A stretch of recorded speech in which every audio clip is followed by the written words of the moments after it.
From being the handsome stranger to teaming with Too Cold Scorpio to teaming with the Patriot to becoming one half of the American males, American males, American males, American males, American males, American males. You're welcome, by the way. That's now forever in your head, like it plays on a constant loop in my head because I'm definitely a weird individual. To being a member of the NWO, breaking his neck, coming back, and overcoming addiction and just so much stuff. He's still here to tell the tale, and boy, what a tale it is, and what a tale is still left to be told. I'm John Renton with my review of Dark Side of the Ring, Buff and the Bagwells.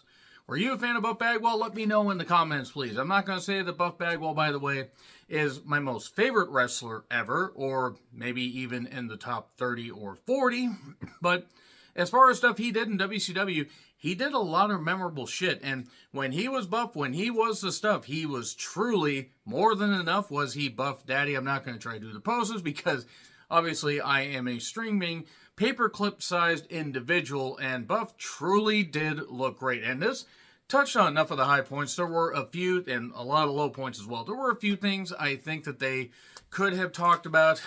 But as far as telling a chronological thing, I think they did a good job. And they did talk about how family is important and how Buff was his own worst enemy.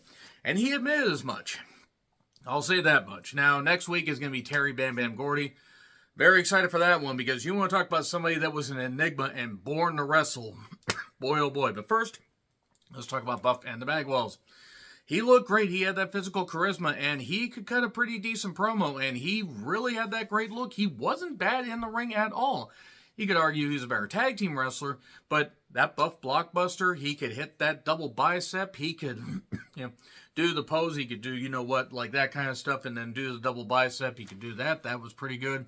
The pyro that they gave him later in WCW, and then in his very, very, very brief stint in WWF, now WWE, he could make you hate him. He could make you love him. He really was somebody that was a bit of an enigma, shall we say. And it's hard to believe, he was there for about 10 years in WCW because if I'm right, I think he started sometime in mid 91. So he was there for pretty much almost 10 years.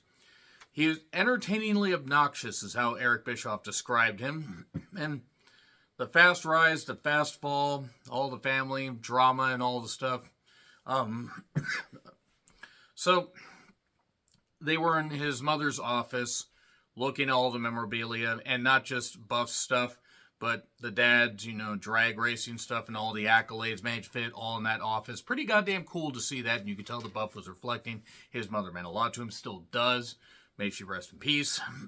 Former tag team champion, by the way. Steve, the dad, is still alive. Sort of. Doesn't really look like he's doing all that well.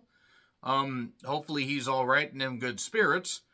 So he was a successful drag racer, a self-made millionaire. It seems like he didn't really do the best job saving some of his money, though.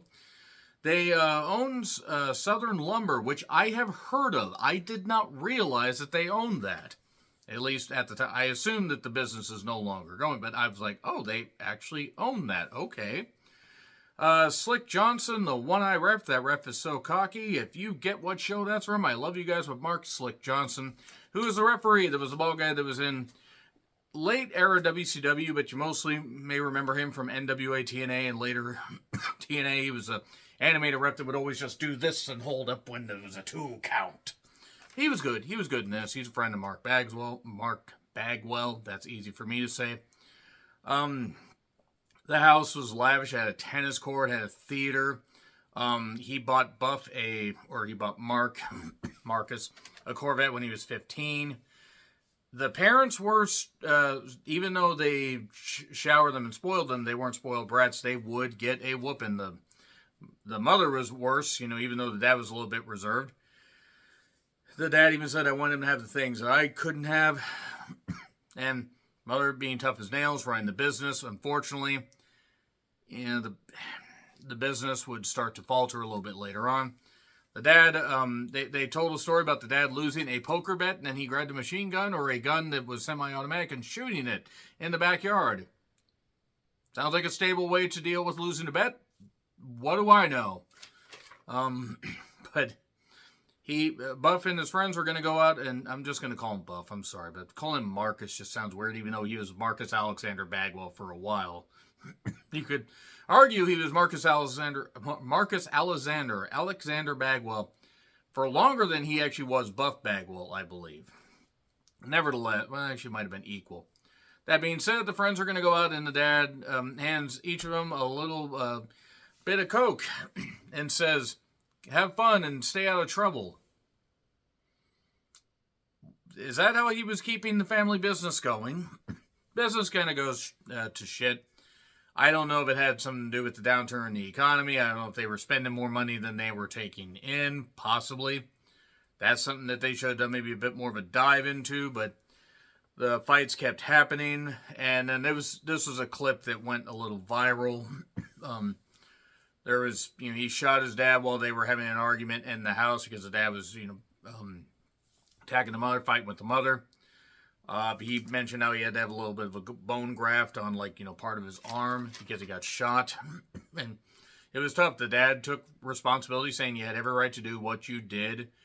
And I don't blame you. Yeah, you shot me. It was only with a 9mm. Ha ha ha. I mean, it was actually a pretty powerful handgun if you need a bone graft. So, that being said, now it took a bit for the tension to die down, but they apparently keep in contact. That's good. Don't let shooting a family member stop you from interacting with them. It didn't work for the Von Erichs, though. I'm sorry. I'm so sorry. I'm so God. Oh, God. What the fuck is wrong with me? Let's get back to this goddamn thing. It worked for Chris Oh. It worked for Dino Bravo. Oh. Let's move on. Let's move on from this. I'm so going to hell. So, he becomes a male stripper right out of high school. He had his first wife, Tanya. She was good. Actually, there were a few of his ex-wives, like 3 ex-wives. He has a lot of ex-wives. Ric Flair has more. Wooings! Anyway, Tanya was good in this. And Missy Hyatt discovered him while I guess they were at an apartment complex in Atlanta. Him and Tanya. And Buff, good-looking guy. You take a look at him, you can see why the women loved him. I mean, take a look at the guy. Even at 19, 20 years old, he had that look. He worked on himself. Missy Hyatt came up with the idea maybe for him to be a wrestler. I think one of his older brothers was going to be a wrestler, or wanted to be a wrestler, but she's like, why don't you try it? This guy named Steve the Brawler Lawler, who I might have seen some footage of him. If there's stuff that he did in wrestling, please let me know in the comments. But he trained Buff, and he was having difficulty, finding the time to do all this stuff. He couldn't work and also train and do all this. So his first wife, Tanya, worked at a bar or a club or something, working through all this and trying to make enough money and just do that. Once his training was done, once he was making money, he would take care of her. Like his parents would take care of him, like he would take care of his parents a little bit later on. Because Buff seemed like that kind of guy, and that was good to do. But he was a handsome stranger, I believe, in Texas. I don't remember if that's when Joe Pedicino was running or not, but I know he was a handsome stranger. Had the Zorro mask on. Missy Hyatt was impressed with him and gave a tape to Jim Barnett. And I bet you every goddamn dollar that I have ever earned in my life, or at least spent in my life, that Jim Barnett was absolutely ready to let the old blood flow through that old... Anyway... Jim Barnett, complicated individual, shall we say. But I bet he loved Buff Bagwell. I bet he did. Marcus Alexander Bagwell, that is. He was hired in the summer or fall of 91. It was one of the... Because he was on Starrcade 91, and he had been on the syndicated TV before that. So I know for a fact that he was Marcus Alexander Bagwell, this former male stripper. Nothing wrong with that. You earn your money however, as long as you're with consenting adults, doesn't matter. But 2 years as a single, I know that he had tag team matches, though, because they needed to hide the fact that, I think, if I'm right, I swear to God, it was either Super Brawl 2 or Super Brawl 3. I want to say it was 3, but he teamed, it was Austin and somebody against Bagwell and Eric Watts. And Bagwell got a decent reaction, but every time Eric Watts got tagged in, they booed everything. They booed if he took a deep breath. They hated Eric Watts. But he teamed with Too Cold Scorpio in 1993. They were former tag team champions. I swear that what caused that team to dissolve and Scorpio no longer be there was they got in a fight either on a plane or in a hotel room. I'm trying to remember. But I believe the Scorpio just had it with Bagwell. If I'm misremembering a couple things or mixing up a couple facts, I apologize. But I believe there was some kind of fight because Scorpio kind of got tired probably of working with Bagwell. Even though he appreciated him, he probably felt that he should be utilized a little bit better. And maybe that led to issues that he had with Ric Flair that were talked about in the Collision in Korea episode that I did recently rewatch. Nevertheless, Stars and Stripes with the Patriot didn't last very long. Del Wilkes, I don't know how he felt about him. He's unfortunately no longer here.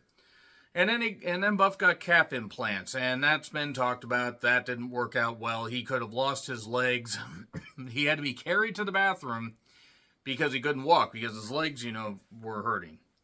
And then this was talked about in Vanity Sanity, where he had to have his calves taken out. He wanted his calves to look good and got calf implants. Now, his body was just rejecting that shit. He was teaming with the Patriot, and then he was kind of floating around for a little bit, doing some stuff in 94, 95. And then they team him up with Scotty Briggs, and they're the American Males. American Males, you're welcome. You're fucking welcome. And Bischoff is even pissed. God, now I'm going to have that theme in my head till tomorrow. It is so catchy. It's so stupid. It's like so 90, 91. But the team happened in, 95, 96? And Bischoff chimed in. He was pretty good. There were two ex-wives. Erica, I don't think she got to say much. But Judy, yes, believe it or not, he married somebody with the same name as his mom. Oh, boy. She was good in this because she's the most recent ex-wife, I believe. At least the one that was most recently willing to talk. NWO Allegiance. Riggs was cool with it. To be perfectly honest, Riggs was a good talent and I think could have worked fine. He was part of Raven's flock. I know that they gave him the handsome Scotty Riggs thing. And he was kind of doing Rick Rude's gimmick. Sometime, just before and also just after Rick Rude passed away. And I'm not knocking Riggs. It's just the timing of it was... But he was buff, he was the stuff, and he was perfect for that. He brought his family on board. Real Buff Inc., he was paying him a salary. They were driving him around. They were taking care of him because, like, his parents took care of him. He was going to take care of his family. The family members that need to be taken care of. And then Slick talks about coming in at one point and his... Judy's ever just shaving Buff's balls because that's how close they were. What? And then that's all I heard. And then he does some direct-to-video movies. I saw those clips. Day of the Warrior, I believe, is the main one they showed. And I might have to seek that out just to see if it's actually as abysmally bad as it looked in clips.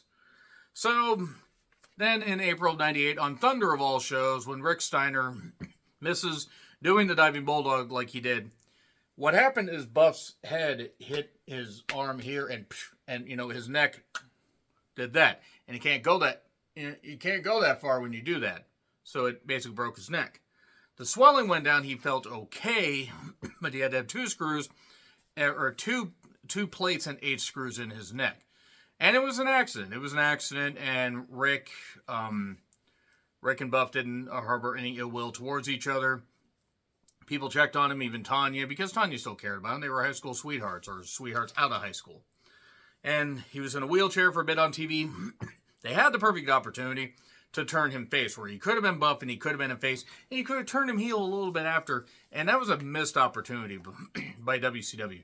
Because that led to a lot of bad TV, where he was back being the manager of Scott Steiner, and then we had Fall Brawl 98, where his neck may have been hurt, wasn't. It was actually just a swerve before Russo got hired. And then he was doing that. He was, getting on pills and booze because he was trying to, cope with the pain. And plate and screws or not, you're going to deal with that shit. And that unfortunately continued to pile on as time went on. His mother got brought on. Former tag team champion, by the way, Judy Bagwell. Judy Bagwell on a forklift. Thanks, Darkside, for reminding me of that year of insanity that I retro-viewed when I had actually lived through the entire Monday Night Wars and then decided in 2020, when the pandemic had hit and all the way through part of 2021, to revisit and rewatch every single Nitro and Thunder and pay-per-view of that time. Judy Bagwell on a forklift. Positively Canyon. Not good. It was not good. Fuck you, Vince Russo. Bischoff justified the whole thing, bringing Judy on. You can see why Judy did pretty well. Vince buys WCW. Buff goes to WWE. Him and Helms got in a fight. It was like a bunch of stuff, bars back and forth. Helms is always hurt. And that's what Buff said. Helms said, well, at least I'm a drug addict. And at one point, Buff slaps him. And then Helms had this ice water bottle and clocked him in the head. He was bleeding. He got himself taken care of. Now, he said, had the bad match with Booker T. That was in Tacoma. It would have worked so much better in Atlanta the next week. I doubt it, because those are totally different fans, even though Atlanta is the old stomping ground of WCW. But he then got fired. A lot of it has to do with attitude. There's no way it didn't have to do with attitude. I'm not saying, by the way, that the company wasn't completely, in the right. There were probably issues, and maybe people just didn't care for Buff. They didn't care for his attitude. Also, the fact that he slapped Helms, he initiated. If Helms had slapped him first, then Helms would have been fired. We wouldn't have gotten the Hurricane. We wouldn't have gotten Stand Back. We wouldn't have gotten Hurricane Helms, and Shane Helms being a tremendous agent to this day. But Buff was dealing with the addiction issues, so that probably played a part in it. And then JR claims the story that Judy called and, got Buff unbooked from a bunch of house shows. Buff says that they told him to rest and we got big plans for you on Monday, and then they got fired, and then he got fired soon after. I don't know what you believe. I choose to believe that maybe he just let his ego get in the way, and that the company just decided they had enough egos, and who the fuck is Buff Bagwell to WWF audiences? The truth lies somewhere in the middle, like Jimmy Eat World. So, 31 years old, had enough of his career ahead of him. I would have argued that he probably would have flamed out in WWF in a few years. They glossed over the XWF stuff, which was just a blip on the radar. WWA, revisiting those shows, good God, those pay-per-views, they're all available on YouTube in some quality. And NWA TNA completely glossed over. He crashes Jeep. This is where they just zoomed over a whole bunch of stuff. He was having addiction issues. He was on a show called Gigolos, where instead of just mentoring these guys who want to be gigolos, he was doing some other stuff, and he was getting $25,000. And then he got on a show called Cowboys and Angels, where he was a male escort. Fell for a client after she fell for him. Left his wife, Judy. And then more wrecks. And in August of 2020, he had a bad one. Then his mother was suffering from dementia. It got worse. The dad was also in the hospital. This is pretty sad. The mother died, and that was very, very sad. It was. I mean, you can definitely tell, you can definitely tell things were tough for the Bagwells. She's now up on that big forklift in the sky. I'm sorry. I'm so sorry. Rest in peace, Judy Bagwell. On a forklift. What's wrong with me? Buff basically had to eventually get clean. His niece told him, you have to get clean.